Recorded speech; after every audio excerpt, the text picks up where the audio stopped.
Well, first, how many of you heard of Unikrn? Okay. Wow, that's great. Good to see. Um, oh, nice. Thank you. I'm actually just going to spend a few minutes talking about our crazy intersection that we sit in. Before and then after I do that, I'm going to invite Kiran from Bittrex up to do a chat. And I want to talk about this, this intersection that we're in, and it's sort of from my perspective. It's not about like talking about Unikrn so much, but it's talking about how we applied our application into this space.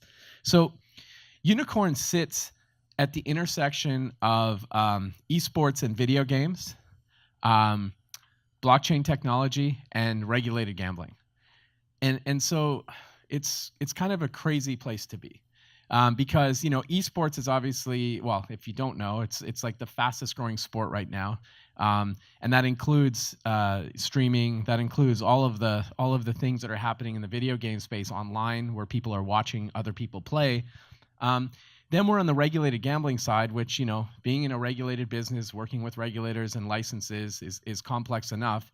And then you've got blockchain, which quite honestly, there is not enough regulation in, and when there is regulation, it's applying kind of older laws into a space, and it's really challenging, especially being in the U.S. Because there's not a lot of regulatory clarity, and so I think I'm probably in one of the most stressful jobs in the world, but also it's super fun. I'm not going to get into like the size of the market and stuff, but I just want to kind of display this for illustration purposes. On the left side is spectator betting, where people bet on odds on matches. So they can watch a match, they get odds that are presented in front of them, and they can place bets on those matches. So it's very similar to watching an NFL game, and there's odds on certain actions happening within the game, and you place a bet. On the right-hand side, it's about betting on your own skill, where somebody can connect their a game of Fortnite to the account. Anyone heard of Fortnite before? Yeah. So Fortnite, Dota, right now League of Legends, and then a few other games. But a customer can come to our platform, connect their Fortnite account to the platform, and then they're presented with odds. They're actually presented with betting markets. Like, on League of Legends, for example, you get a betting market for an outright win.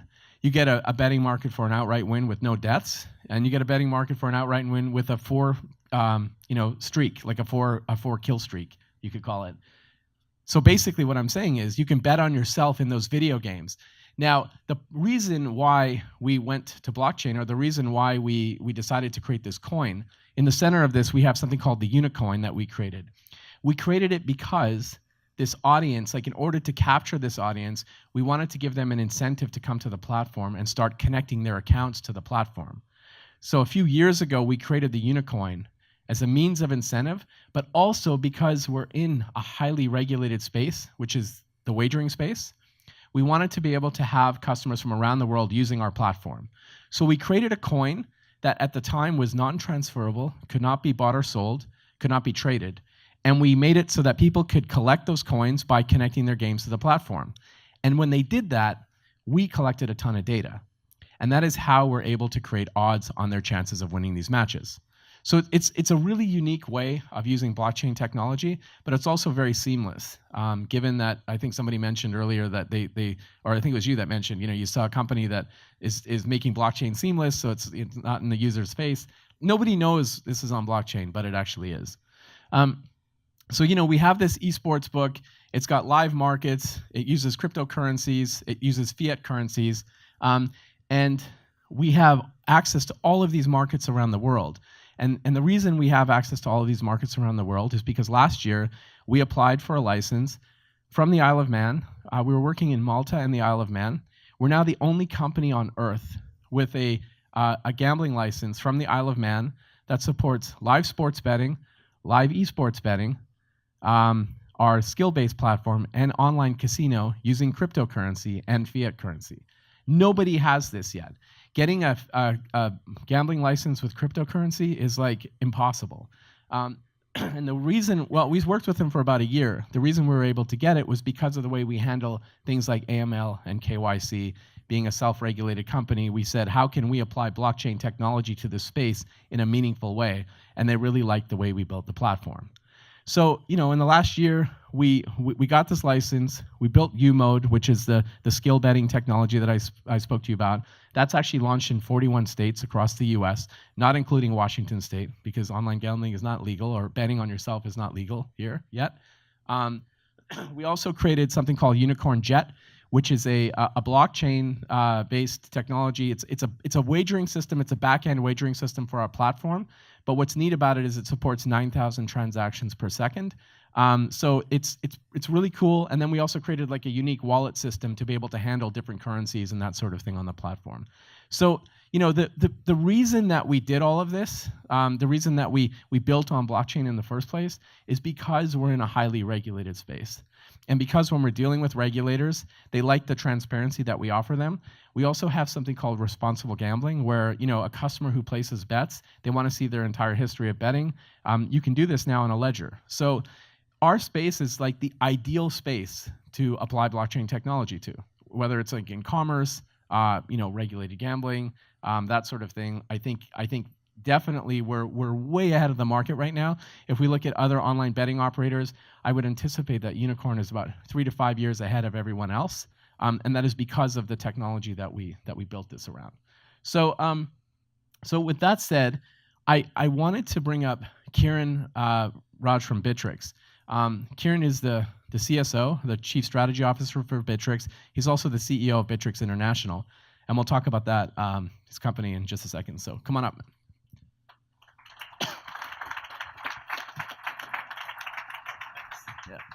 So I have some questions for you. I'm just going to pull out my phone because I took some notes beforehand, and just in case I miss any. So, all right. Yeah. So Kiran, is that how I pronounce your name? That is, yes. I'm just kidding. I'm Indian, so I know how to pronounce your name as well. First, tell us a little bit about yourself. Sure. So I started my career actually across the way here at Microsoft. I worked as a software engineer in the Windows group for a number of years, and then I was told by my then girlfriend, now wife, that she was going to medical school, so I better go to law school. So I did, and became a lawyer and started working in intellectual property law, which actually led me to the Department of Justice. So I worked at the Department of Justice for a number of years for the Deputy Attorney General, a role that nobody knew about a year ago, but now everybody knows the Deputy Attorney General at the Department of Justice. And my focus there was cybersecurity and national security. And so from there, I actually moved over to the Department of Homeland Security, where I was the Deputy General Counsel, also focused on cybersecurity issues. From there, I did a little bit of a stint as a partner at a law firm until I joined Bittrex. Great. That's interesting. So let's talk about Bittrex. How many of you know who Bittrex is? That's great. Good. So it's about the same number of people that know Unikrn. I saw more hands. Yeah, probably. So Bittrex has a very interesting story. Can we just talk about the founding of Bittrex? And I sort of think of it as, yes, people in this room know who you are, but quite honestly, it's kind of an undiscovered gem in the Pacific Northwest, right? So. Yeah, it is. It was again born and bred across the lake here. And it was founded by 3 individuals. All 3 of them had about 20 plus years of security engineering experience at companies like Microsoft and Amazon. And there's a whole history about how they got started. Some of it involves like Bitcoin mining in the early days, when you'd actually go on Craigslist, meet somebody at a Safeway parking lot and pick up video cards. That's how they got interested in blockchain many, many years ago. But they did see the Mt. Gox hack.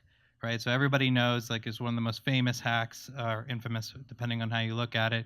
And they thought, you know what, we can do it better, right? We are security engineers. We have 20 plus years of experience. So they said, let's build an exchange where people can buy and sell various different blockchain projects like Bitcoin, Ethereum, things of that nature. But let's build it from the ground up with security in mind. And so that's actually the founding principle of Bittrex, which is why we were started by 3 cybersecurity and security engineers. Okay, so let's talk about that just a little bit. So, company was started by 3 security people, right? Mm-hmm. Worked at Microsoft. It's a grounds up company. Did you get funding? No, it's a completely self-funded company. So they tried to get funding, right? They tried to get funding from some venture capitals in the area, and they were told the one piece of feedback they were given is Bittrex sounds too much like Bitcoin, so change your name. But we're not going to fund you. It's pretty amazing, right? I mean, that tells me that. So you're saying that somebody who worked in a venture capital firm said change your name or we won't fund you. Hopefully that person is either not doing venture capital anymore, or if he is, he's probably looking back and kicking himself. Let's talk about that then. So you weren't able to raise money. When exactly? So that was in what, 2015? You tried to raise money? Yeah, about 2015. Okay. That's right. And I remember speaking to Bill, the CEO, who he's a good friend of yours. Yeah, so Bill and I actually worked together for a number of years in Microsoft, like about, I guess 18 years ago now, when we were both there in the Windows group. So I've kept in touch with them through this whole time. Right. So I remember speaking with him, and he mentioned that he was still working at Amazon in like 2016. Can you tell me about that? Yeah, so I think, he was in the security group at Amazon at the time and was, mining Bitcoin a little bit on the side, and had decided that Bitcoin was a fad, right? Like, this thing is done with, because I think there was a price crash and it was down to like $5. So he ended up formatting his hard drive, which had his private keys, for about 300 Bitcoin, because Bitcoin's never going to be worth anything, was his theory.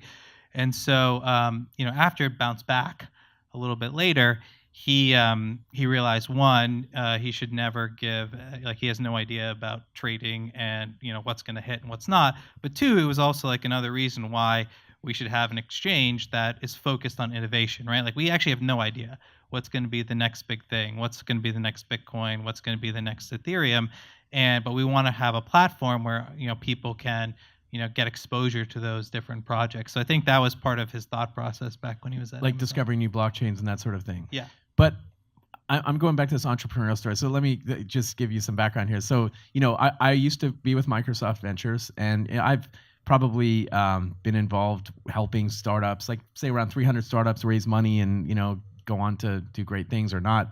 I've never heard a startup story like Bittrex's before. Like, it's very rare.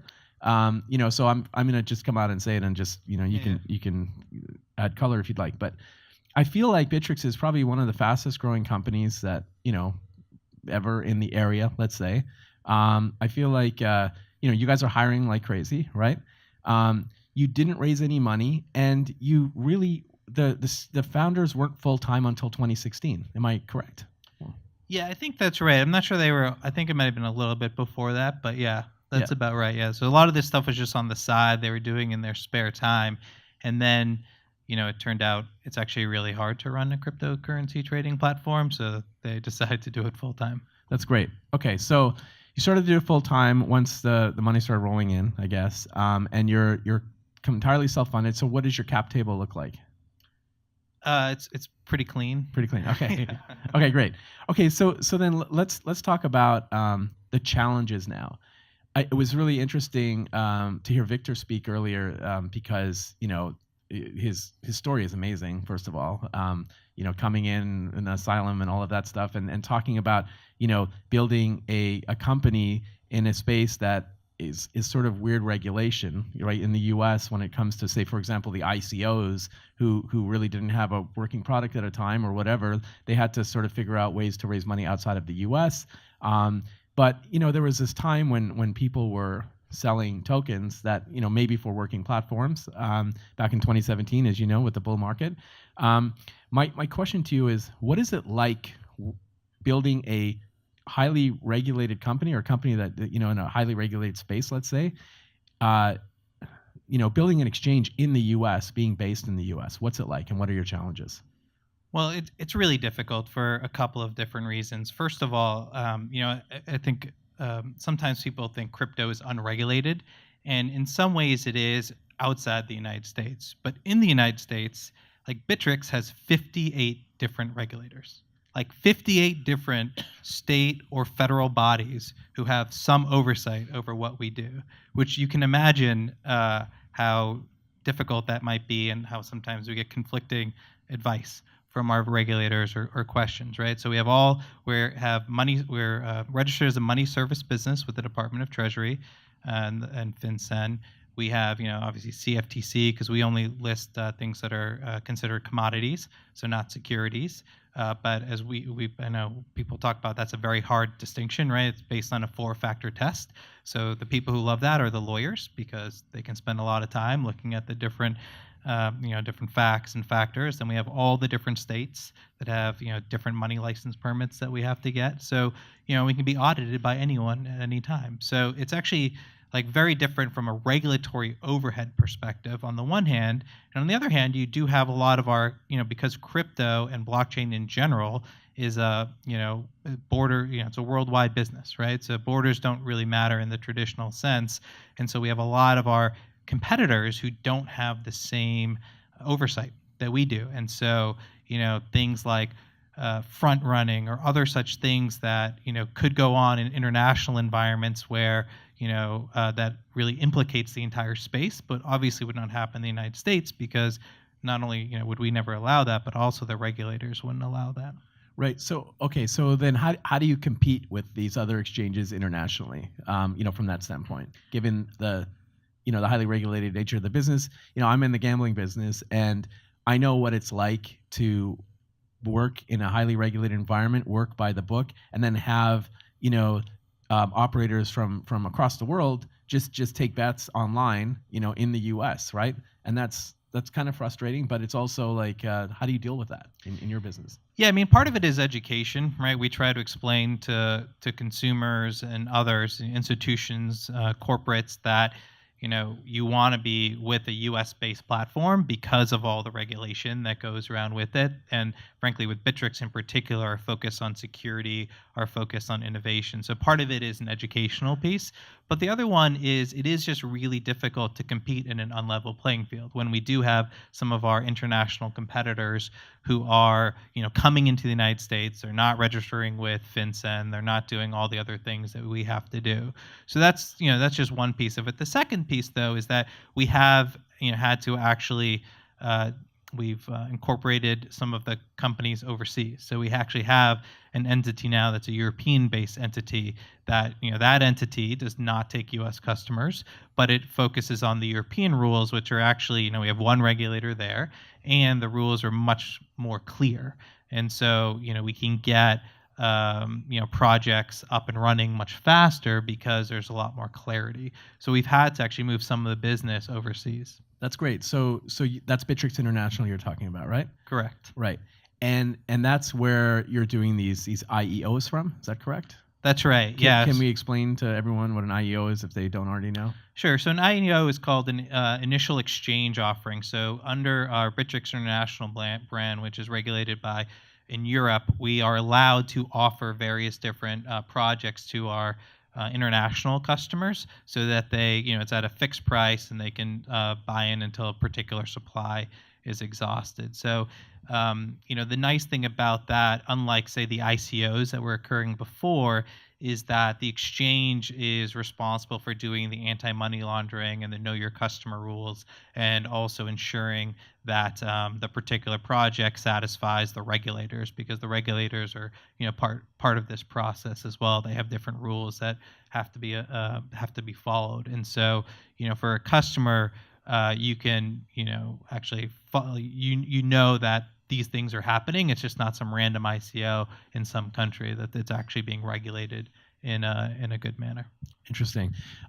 Let's go back to the issue of regulation or say lack of regulatory clarity in the U.S. Right? The question I have is how does Bittrex, or how should we look at it from an industry standpoint when it comes to innovation in this space in the U.S. versus internationally? And the way I guess where I'm going with this is, if the first generation internet was like, Twitter, Facebook, or even before that, Amazon, that sort of thing, and they're building and they're growing and they're startups that are sort of breaking things and running. What does this generation of the internet look like? Is it harder in the U.S. and are they going internationally? Like, what's going to happen, say, 10 years from now when we look back? Where are the good companies going to come from?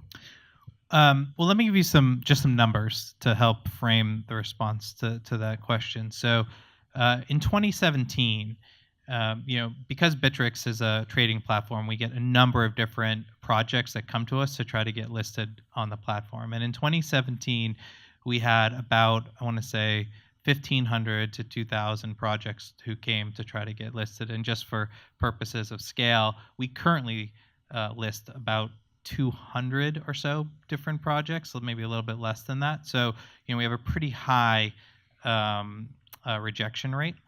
And probably about 80% of those projects came from the United States. They were US-based projects, people in the United States who were working on these projects. For 2018, we had almost 3,000 projects that came to us. And of those 3,000, I think we only probably listed maybe 30 or so. So, again, a pretty sharp drop-off rate. But of those 3,000, it actually inverted. About 80 to 85% were all from international companies. And today, the number of companies that come to us that are U.S.-based is almost negligible. Do you see that as a problem? Yes. We are, well, yes, in some ways, but I think there's solutions to this. So, part of the thing about Bittrex is we are, so proud to be in the United States, where all of us, I'm a former government. Our chief compliance officer was a 25-year veteran of the Department of Justice. He actually was head of the anti-money laundering and group there, and actually used to put like bankers and banks in jail for not doing money laundering correctly. So we take that stuff really seriously, and we're actually glad to be in the US because of the strong regulation. It's actually more of the regulatory clarity piece that I think is the place where it's not too late, right? So there's a lot of stuff where people are trying to do, and we're trying to help it, especially on the security token side, right? We actually have invested in a broker dealer. We want to be able to list tokens that are securities on our broker dealer, which is separate than the Bittrex platform. And so there's ways, I think, to get some of this innovation to come back into the United States. Part of it, frankly, is just education, because I get where some of the regulators are coming from, which is you want to go slow, you want to understand it. I mean, personally, when I was at the Department of Justice in October 2013, we took down Silk Road, right? And for those of you who don't know, Silk Road was a horrible, horrible place. It was a marketplace for evil, right? You could get drugs, you could do get hitmen and all sorts of stuff on that marketplace, and you paid with Bitcoin. So back then, Bitcoin equaled criminality, and that's how I thought about it, right? So when Bill called me and said, "Hey, I'm thinking about starting a Bitcoin exchange," I was like, "Bill, what are you doing? You can't do that." And so, but over time, people start to understand, and me personally start to understand that there's a lot more to this than the criminality piece, right? And so it's an education part. We just have to educate people. And in fact, federal law enforcement right now loves blockchain. You can do so much more stuff with blockchain than you can with cash, right? It's actually a much better vehicle to find out where people are doing illicit things. I agree with that, by the way, and that's exactly why our license in the Isle of Man was quite well done, right? I mean, in terms of our application, and then when they audited us, they normally have a bunch of changes that come to you, and they say you got to make all these changes, but they really like the way that we're doing wallet tracking and that sort of thing. You just can't do that with fiat, right? And no, that's interesting. I wanted to kind of go to first. Let's talk a little bit about the broker dealer, or at least the idea of digital securities. What does that look like, and when will we start to see digital securities trading on the platform? So right now, we're still working with the regulators, so the SEC and FINRA, to sort of, again, educate and help talk through what does it look like, right? Because everyone understands the different rules around securities, if you have a Reg D offering, a Reg A, when you actually register to be a security. So the hard part is, okay, now that you've registered to be a security, and now you have these tokens that reflect those securities, how do they move around in the current sort of system that's there? How do you do custody of them? Who's actually tracking it, right? So what's really interesting is in the security world, they have these concepts called transfer agents, and the whole point of a transfer agent is to sort of follow securities as they go, say, from JP Morgan to Ameritrade to E-Trade. But in the blockchain world, you actually don't need them. You have a chain. You have an audit that's actually public to everybody. But that's a really hard concept to get around. But there's some really interesting technology solutions for some of the pain points that are currently in the securities world. So part of it is working with these regulators to help them understand that. But then, there's also an education campaign to the issuers who are doing security tokens. What's the benefit of a security token over just doing a normal issuance? Right. So essentially, what we'll see is we'll see like a Reg D offering that happens to be a digital security. So that becomes a liquid security essentially, and there's going to be some sort of reporting that goes along with it, but it's not going to be like going public. Right. Yeah. So Reg D is definitely a step down from going public. Like Right. today, traditionally Reg Ds are with a small number of investors, and there's a lockup period, and there's all these other rules that go with it, which will still be the case with the digital security piece, but there are much easier ways of making it liquid when it's a token, even under the current rules, than it is today when it's either like a spreadsheet or actually physical certificates. Okay, so let's just go back real quick and talk about what is the fundamental difference. If I were to ask you, in like 2 sentences or less, what is the fundamental difference between, say, Bittrex and other exchanges? I think the fundamental difference is that we take regulation super seriously in a way that but we still want to promote innovation, right? So like people always ask like, why does Bittrex, like we get this question from regulators all the time, which is, other US based companies only have like 5 or 6 tokens. Why does Bittrex have almost 200, right? And the answer is because we believe in innovation. Like we have no idea which one of those 200 might be the next Ethereum or might be the next blockchain that somebody wants to run their dApps on, but we want it to be on Bittrex, and we're willing to do that extra work. I mean, it's really costly to do the regulatory work to get these things online. I mean, sometimes like last year, it took somewhere between 4 to 6 months per token that we would put on because of all the lawyers and just all the back and forth gathering information. But we were willing to eat those costs because we wanted to ensure that we were focused on innovation, because that is like one of the primary pieces of Bittrex. Okay, that's great. So let's talk about then Bittrex as a platform to say, like how do you think of Bittrex as a platform to helping other tokens out there? Like, for example, the work that you do with us or work that you do with other token teams, where do you see that going? And what is being an exchange versus being a platform for innovation mean? Yeah, it's a great question. So because we come from the sort of Microsoft and Amazon side, like we are really a tech company first and foremost. And so part of the sort of the thing that we focus on is how do we make our technology available to others who want to use it. So, I mentioned security, right? That security is how we built the exchange or the trading platform from the ground up. So a lot of people want to use our wallet technology, right? So to secure the funds that they have. A lot of people don't want to build a matching engine. I mean, our matching engine is, we've done some tests, and it's probably as fast as some of the stuff you see at like NASDAQ and other places, and other people want to be able to use that. And so one of the things we're trying to do is make our platform available to others as a service, right? So if you don't necessarily want to come in and just trade different blockchain projects or buy Bitcoin or these other ones with fiat, but you want to do something else with the technology that we've built, we're enabling that to happen. So like, for example, if you don't want to be a money transmitter or be in a money services business, you can utilize some of Bittrex's platform on your platform.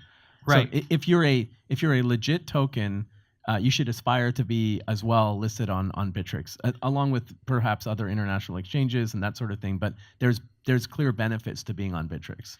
Yeah, exactly. I mean, the money service business one's a really, really easy one because that, for Bittrex, we do a know your customer check, an anti-money laundering check for every single one of our users. And it's costly to do that. But it's a service that we could provide to others because a lot of other teams need that, especially in the crypto space. And so that's something that we can, you can use the services that we already have and frankly, the money we've already spent to build this whole system, and we can give it at a very sort of cheap rate. Interesting. Okay, so I'm going to open it up for questions in the audience in just a minute. Before I do that, just a couple of quick ones. So if you had a magic wand and you could have anything you want for Bittrex, what would it be? Regulatory clarity. I would have said the same thing for Unikrn, so that's great. Okay. And we're kind of in a bear market. Like we are in a bear market, right? But if you look back and say 2015 or something, and you were able to look from 2015 to today, and you'd see Bitcoin go from say whatever $900 to $4,000, you would think, wow, that's not a bear market, right? But we're in a bear market. How long do you think this bear market lasts? And with that said, of the 2,000 coins that were created in 2017, how many of those do you think emerge out of the rubble? Well, I think blockchain. So one is I have no idea when the bear market ends. Like, I told Bill's story about how he has no idea. Like when Bitcoin goes up and down, like it's even worse for me, right? So I don't know when that ends. But I will say that the blockchain industry is no different than any other industry, where you have a lot of different people come in, but you probably only have 10% of the companies that actually survive, right? And that's not because 90% are frauds or 90% are bad. It's just that sometimes you have projects that don't work out. So I don't see why blockchain is going to be any different than any other industry that's out there, where there's a natural ebb and flow of projects that take off and those that don't. What are your favorite projects? Unikrn. There you go. All right. Well, thank you. I appreciate that. Okay. Okay. Well, let's open it up for questions then. So I saw your hand raised first. Maybe we can. Are we doing a microphone, or are we just going to call it out? Yep. Okay. Okay. So microphone's coming over. Go for it. I just had a couple of questions, real quick. As far as Bittrex, I mean, Binance has the BNB coin. Do you guys look at or are looking at something like that ever in the future? And then also, how has the OTC trading affected your company overall since it's been a while? Yeah, I mean, OTC has been mainly a service that a lot of our big institutional customers have asked for. So it was almost just publicizing what we've been helping those customers do already. And there's certainly been a lot of interest because of both, again, we're in the United States, but also we support a lot more tokens and projects than other sort of US-based platforms. In terms of the sort of the Binance coin and whether we are thinking about something like that, I don't think so. Not anytime in the near future. I mean, we have a little bit, one of the big things that Bittrex does, so there's two pieces from a sort of compliance regulatory piece. Like one is we don't allow any of our employees to trade, whether on Bittrex or any other platform, right? It's actually a firing offense if we were to find out that you did that. And two is that we don't trade on our own platform, right? Which is, again, different than even some other US-based exchanges. Like if you look at the New York Attorney General's report from last year, they had articulated how there's other US-based platforms that trade. And the theory there is we never want to be in a situation where our interests are adverse to our customers on the platform. And so that's why we have not gone down that path. Good question. Over here, sir.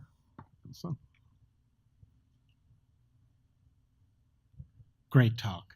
So with IEOs, the trust is shifting to Bittrex. How are you scaling up and building for that? Because before it was the founder teams, and now it's you guys. Yeah, so we actually recently published a blog post to explain like what is our diligence, what do we do before we put an IEO up on the platform. But ultimately, so we do, just generally before anything gets put on our platform, whether in international or in the United States, there's a lot of, information that we gather from the teams, a lot of other checks that we do, and we continue to do that in IEO, and I'd say it's even at a higher level. But you even recently pulled one. We did, yeah. I mean, because again, like we believe like trust with our users is the most important thing, and so when we get that if something comes up that doesn't seem right, we'd rather pull something than go forward with something where we're going to feel bad later that we didn't take action at the time. So there's different things we do, but ultimately in this space, we try to give as much information to the consumer so they make their own informed judgment, because it's ultimately up to them, whether they're interested in a particular project or not. Other questions over there? Before we get into that question, I want to tell a little quick story that I remembered about Bittrex. So I'm a Microsoft guy as well, and as I mentioned at Microsoft Ventures, we had this thing called the BizSpark program. You all know what BizSpark is?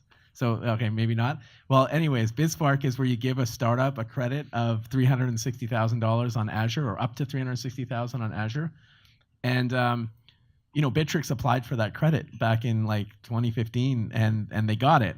And they thought, wow, this is amazing. We got a $300,000 credit. This is going to last forever. They're high-fiving each other. And they blew through that credit like almost immediately, like within months. And now like they're the biggest fintech company on Microsoft's Azure globally. Like that's a crazy story, right? I just remember that. I'm like, wow, that's nuts. And not very many people at Microsoft even knew about it. Yeah, no, that's true. It was actually, I wasn't there at Bittrex at the time, but the founders always talk about that program and how it actually made Bittrex, because without it, they wouldn't have probably been able to afford because again, it was sort of on the side project they were doing. I'm telling you, out of all the years of BizSpark, right?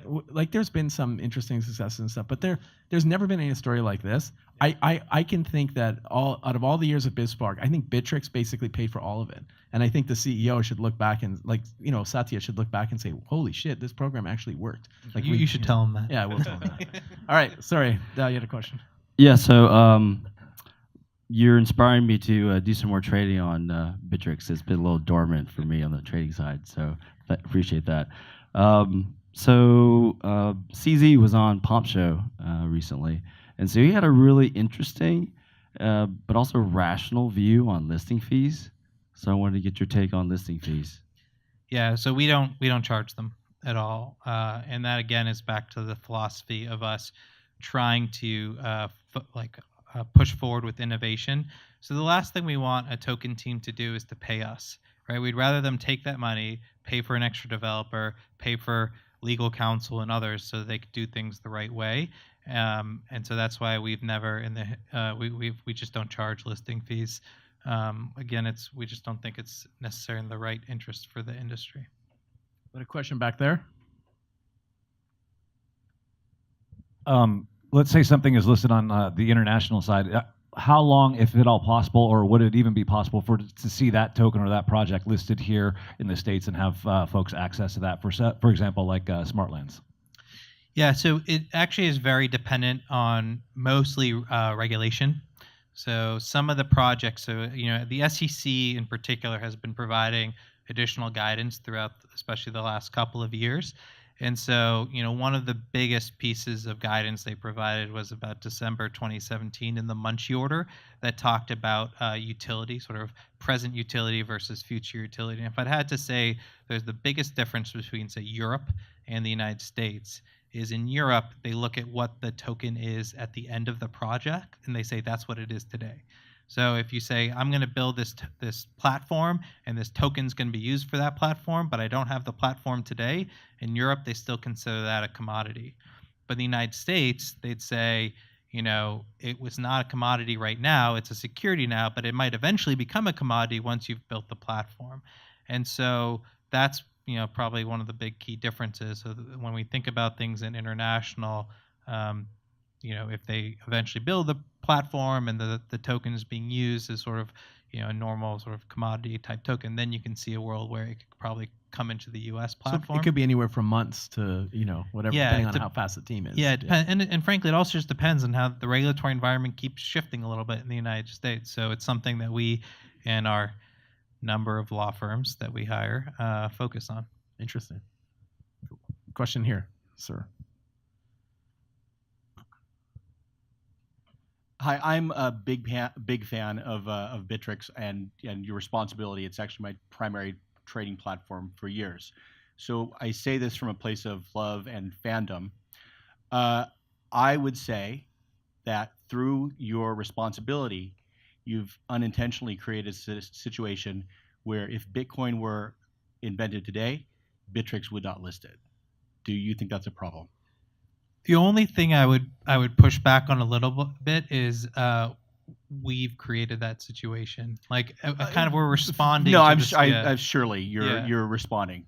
No, I think that's right. I mean, look, the problem with the lack of regulatory clarity is that it creates a lot of risk, right? And we try to do everything we can to minimize risk. I mean, I've been joking a little bit, but that's why we hire a lot of lawyers to look at this stuff for us and give us their best advice. So yeah, if Bitcoin today, it probably would be on our international platform, and right. And just for context for everybody else, if a chain applies to Bittrex, the first thing that's asked for is a lawyer letter assuring that So, for example, I happen to lead the largest grassroots coin launch in 2018, called the Telos Network. It's currently number 2 on Blocktivity, and it has 25 core developers. I live in Seattle. We've tried every way to get in touch with you, but we can't get past that front door. We can't. So if it's less about that. It's if Grin is trying to come, if the few projects that are really working to follow every letter and really be a commodity and have without question. If they can't get through, is that a failing? Is that something is there a way to respond to that, to improve that? Because shouldn't you be encouraging that? Yeah, absolutely. So there's a couple of different things. I mean, that's partly why we opened up a non-U.S. entity, to be able to deal with some of these like really interesting, innovative projects that we may not be able to list in the United States. And you still drive right a lot now. of volume internationally. Yeah. Yeah. Yeah. In fact, we have probably most of our volume is, or not most, but a huge percentage is from international. So that's one. Two is, just sometimes it's a numbers game. Like I mentioned, we get 3,000 or almost up to 3,000 a year of projects. And so we can't actually look at every single one of them with the same type of rigor and detail, which is why we only list probably about 1% of those. We are trying to increase it a little bit through our international entity, but still we have, various diligence and other things that we do. But you bring up a good point. I mean, our listing process in the United States is pretty robust. I mean, we, again, ask for a whole bunch of information, but we do also ask for the teams to provide us a letter from a U.S.-based qualified lawyer that explains why that project, that token, is not a security under U.S. securities laws. And then we take that full package, including that legal letter, and we give it to our lawyers. And our lawyers do their own independent analysis. And only after that entire process is done would we potentially be in a position to launch something in the United States. So that's why that process can take between 4 to 6 months in some cases. And it's also, to your point earlier, why we're at a little bit of a competitive disadvantage versus some of our international competitors who may not even be in the Europe jurisdiction, might be out of who knows what jurisdiction, and they'll just list it like that. Right. And so now we're 6 months behind. So, there is a price to pay, frankly, for doing things a little bit more responsibly. But at the end of the day, I always somewhat joke about this, but our executive team is probably one of the oldest executive teams in crypto. And we sort of see the long run. Like, we're not in it for the next 6 months, the next year. We're trying to build a business that will be here in 10 years. And that might mean we're giving up, and we know we are giving up some short-term business gain, but it's also because we want to make sure we're doing the right things and we're creating the right base for the company. So from a token who listed perspective, we started building our token economy in 2015, right? And I'm not discouraging you by saying it's going to take you years to get listed on Bittrex. I'm just saying that we started building a token economy as a working economy. So we probably got a little bit accelerated when we built our ERC20 token.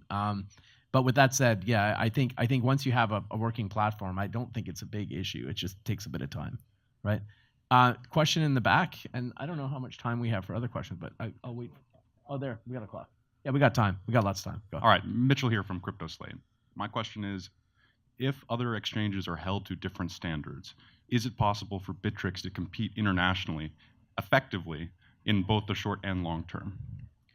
I think it's harder in the short term, but we're very optimistic in the long term. And again, the reason is that blockchain and crypto generally is difficult. It's complicated, and regulators just need to be educated. But once they get educated, once they understand it, we've seen regulators start taking the right types of actions. And so, we're not, again, we do think short term it's going to be hard, but we're hoping for a level playing field in the long term. Because, one of the things, sort of the mantras we have at the company is like, we know we can compete against any company that's playing at the same level playing field we have. We just have better technology.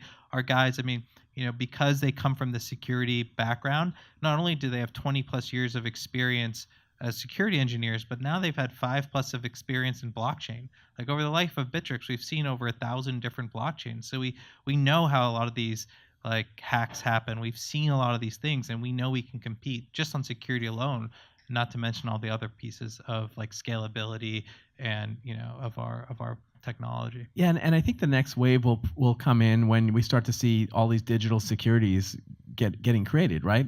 And when you have digital securities getting created within a walled garden, it's going to be very much like trading on the NASDAQ, except you'll be trading on the NASDAQ 24 hours a day internationally.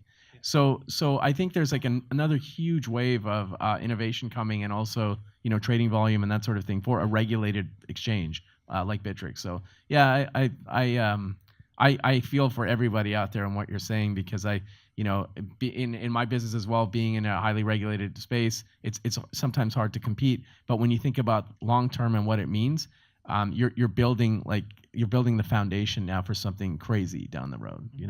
And I also question your prediction of like the bull market, bear market. I'm pretty sure you could look at some data and make some predictive. I think one can do it. I'm really bad at it. Yeah. There you go. Question in the back first. A question about stablecoins. I looked at a post the other day where it was showing the trading pairs, and Bitcoin, Ether, and Tether are the highest volume trading pairs in the world. And stablecoins certainly have a place for conducting commerce, where you want to be able to predict what things will cost and commitments that way. So what's your view generally about the importance of stablecoins and how that's going to become cleaner? Because in the foreign exchanges, there's probably a lot of front running and games going on in the stablecoin world. Yeah, I think stablecoins are a really interesting development as of late. I mean, Tether really started it a few years ago, and I know there's been a lot of sort of uncertainty with Tether itself, but I think it really showed that stablecoin model has legs, and that's why we see a lot of different people and a lot of different companies get into it, particularly because if you hold Bitcoin, it's not as volatile now, but like a year ago, you could go, the ups and downs would be enormous. And in commerce, you don't want to be in a situation where, one day you have $10,000 and the next day you have 200 in your wallet, where stablecoins really solve that problem. So we're seeing a lot of people get into it. I think the next sort of stage of this is there a market for all these different stablecoins? I mean, again, as I said, we see a lot of the projects. I mean, the interesting thing about Bittrex, frankly, is that we see all the really cool projects that are coming, and we see a lot of stablecoin projects. So, one of the questions is there enough of a space for all these stablecoins, or is this going to be some sort of consolidation to a few of them, a few trustworthy or maybe ones? like a stablecoin index or something might be interesting. Well, hopefully it would be to one, but Yeah, yes. exactly. I mean, yeah. Over here is a question. We probably have time for like 2 more questions, I think. So, yeah. Thank you. Has Bittrex ever considered implementing margin trading? Yes, we have considered it. There are regulatory hurdles in the United States, but it turns out that internationally the regulatory hurdles are much less. So it's something that we're looking into for our non-US customers. Other questions? Way in the back. Way back there.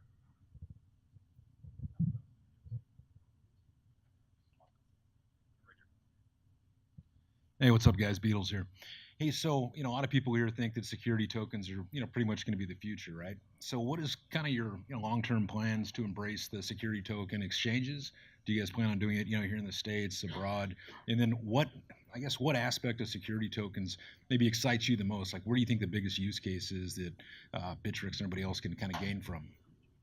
Sure. So we're definitely in the security token space with the broker dealer I mentioned before. So we are working with the SEC and FINRA on that part of it. So we do believe in security tokens. We think there's going to be a market for security tokens, and I think there's a couple of different interesting use cases there. One is it's probably going to allow more people to do issuances in a way that to issue securities in a way that actually gets wider distribution and more people will know about it. Because what's really hard right now about Reg D offerings is it really generally goes to a small set of people.